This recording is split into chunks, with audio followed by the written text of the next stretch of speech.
கிரியாஸின் அதிரடி ஆடி சேல் 70% வரை தள்ளுபடி. கிரியாஸ், இது நம்ம ஃபேமிலி.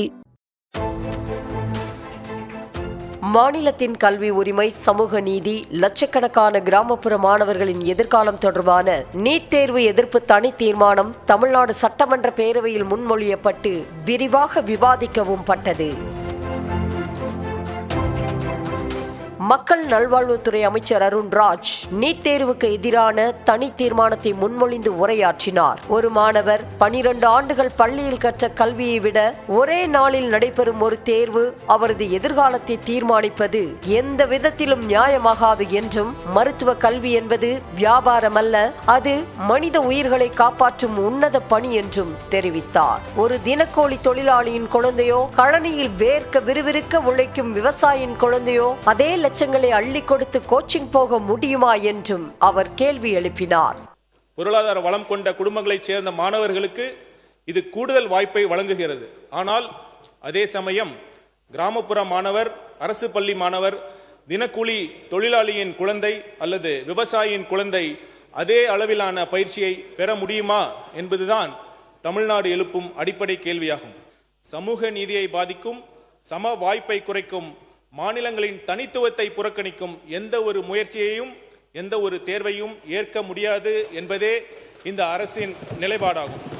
இந்த தீர்மானத்தின் மீது நடைபெற்ற விவாதத்தில் ஆளுங்கட்சி மட்டுமன்றி எதிர்க்கட்சிகளும் தங்களது ஆதரவை ஒரே குரலில் பதிவு செய்தன. நீட் தொடர்பாக திமுக தரப்பில் இருந்து பேசிய உறுப்பினர் முத்துராஜாவின் சில கருத்துக்கள் ஆளுங்கட்சியினருக்கு கடும் கோபத்தை உண்டாக்கியது. நீட் விலக்கை வலியுறுத்தி கடிதம் எழுதினாங்க. அந்த கடிதத்துல கல்வி அப்படிங்கிறது நம்ம மாநிலத்தோட உரிமை, ஆகவே நாம் அதை பாதுகாக்கணும். அந்த அடிப்படையில் தமிழ்நாடு அரசு ஒரு சட்டத்தை கொண்டு வர முயற்சி எடுத்திருக்கு. இதுக்கு அந்தந்த மாநிலங்கள் ஆதரவு தரணும் அப்படின்னு சொல்லியிருந்தாங்க. இப்ப அந்த மசோதாவுக்கு வர்றேன். அந்த மசோதாவை அப்போதைய ஆளுநர் திரு ரவி அவர்கள் 2/2/2022 அன்னைக்கு அரசுக்கே திருப்பி அனுப்பித்தார். ஆனா எங்களது தலைவர் அடுத்த 6 நாட்கள்ல, அதாவது 8/2/2022 அன்னைக்கு உடனடியா சட்டமன்ற சிறப்பு கூட்டத்தை கூட்டி மீண்டும் நீட் விலக்கு மசோதாவை நிறைவேற்றி ஆளுநருக்கு அனுப்பி வச்சாரு. ஆனா ஆட்சிக்கு வர்றதுக்கு முன்னாடியே பேசின நம்முடைய மாண்புமிகு சிஎம் சார் அவர்கள் நீட் மட்டும்தான் உலகமா, வேற படிப்பே இல்லையான்னு கேட்டாரு. அதையே நம்முடைய மருத்துவத்துறை அமைச்சர் அவர்களும் சமீபத்தில் ரிப்பீட் பண்ணாரு. அதே போல காங்கிரஸ் சார்பில் பேசிய அமைச்சர் விஸ்வநாதன் ராகுல் காந்தி பெயரை குறிப்பிட்ட போதும் திமுக தரப்பில் கடும் எதிர்ப்பு தெரிவிக்கப்பட்டது. என் அன்பிற்கினிய தலைவர் ராகுல் காந்தி போராட்ட களத்திலே நின்று கொண்டிருக்கிறார் என்கிற ஒரு செய்தியை இதை நான் சொல்லுகிறேன். டெல்லியிலே நின்று கொண்டிருக்கிறார். இதனால் அவையில் சலசலப்பு ஏற்பட்ட நிலையில் குறுக்கிட்டு பேசிய அமைச்சர் ஆதவ் அர்ஜுனா, இது மாணவர்களின் எதிர்காலம் தொடர்பான தீர்மானம் என்பதால் அரசியல் பேசாமல் ஒருமனதாக தீர்மானத்தை நிறைவேற்றி தர கேட்டுக்கொண்டார். இந்த தீர்மானத்தில் அரசியல் தேவையில்லை, ஒருமனதாக நிறைவேற்றும். இது மாணவர்களுடைய எதிர்கால பிரச்சனை. தமிழக வெற்றி கழகத்துடைய தலைவர் தேர்தலுக்கு முன்பே ஏன் அரசியல் வருவதற்கு தங்கை அனிதாவுடைய மரணத்தில் பங்கேற்றவர். அதிலேயே அவரோட நிலைப்பாடு தெளிவா இருக்கு. நாங்களும் குறை சொல்ல முடியும். அதனால திமுக என்ன செய்தது, ஒன்றிய அரசியல் மத்திய அமைச்சராக இருக்கும்போது என்ன செய்தது, அதுக்குள்ள போக விரும்பல.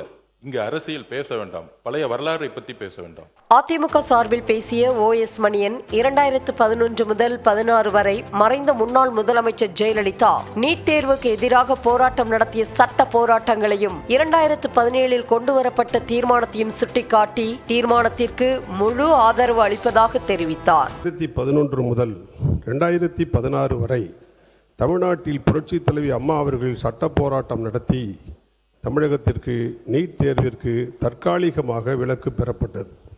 உச்சநீதிமன்றத்தின் தீர்ப்பினை நடைமுறைப்படுத்த வேண்டிய கட்டாயத்தில் நீட் தேர்வு தமிழ்நாட்டில் அனுமதிக்கப்பட்டது.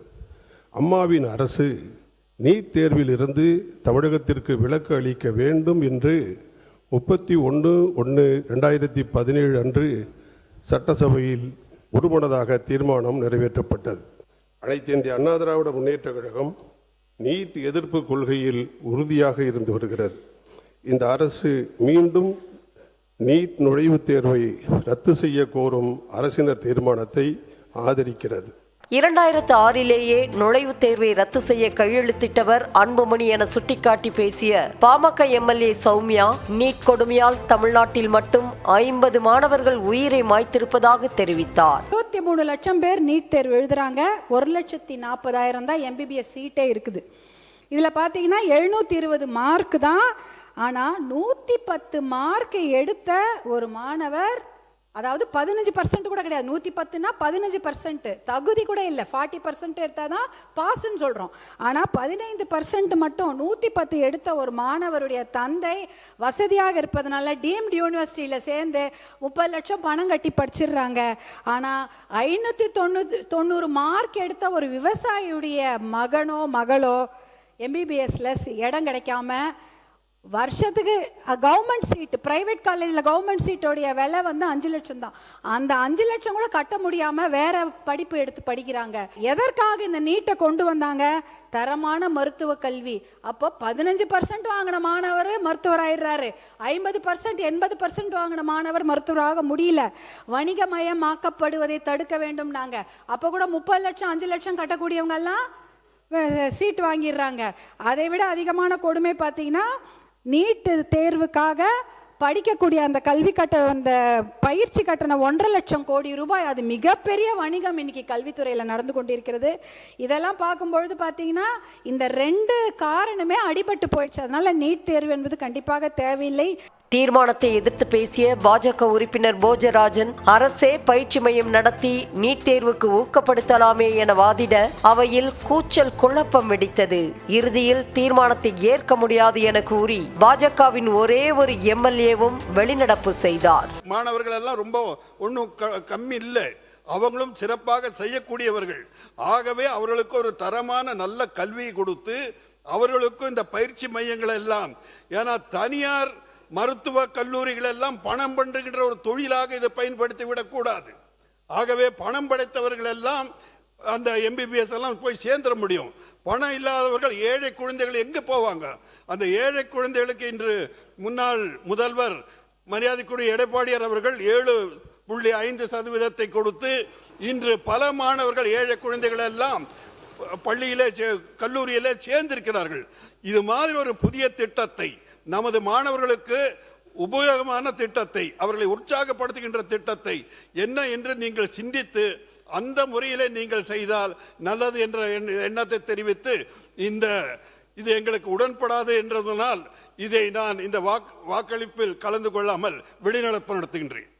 இது வெறும் அரசியல் சார்ந்த கோரிக்கை அல்ல, தமிழ்நாட்டு மாணவர்களின் எதிர்காலம் மற்றும் சமூக நீதியை காப்பதற்கான மனிதநேய கோரிக்கை என்பதை தமிழ்நாடு சட்டமன்ற பேரவை மீண்டும் ஒருமனதாக தெளிவுபடுத்தி இருக்கிறது. சட்டப்பேரவையில் 2021 நிறைவேற்றப்பட்ட நீட் விலக்கு சட்ட முன்வடிவு இன்னும் குடியரசுத் தலைவரின் ஒப்புதலுக்காக காத்திருக்கும் நிலையில் இத்தகைய ஒருமித்த குரலை தமிழ்நாடு சட்டப்பேரவை மீண்டும் பதிவு செய்திருக்கிறது.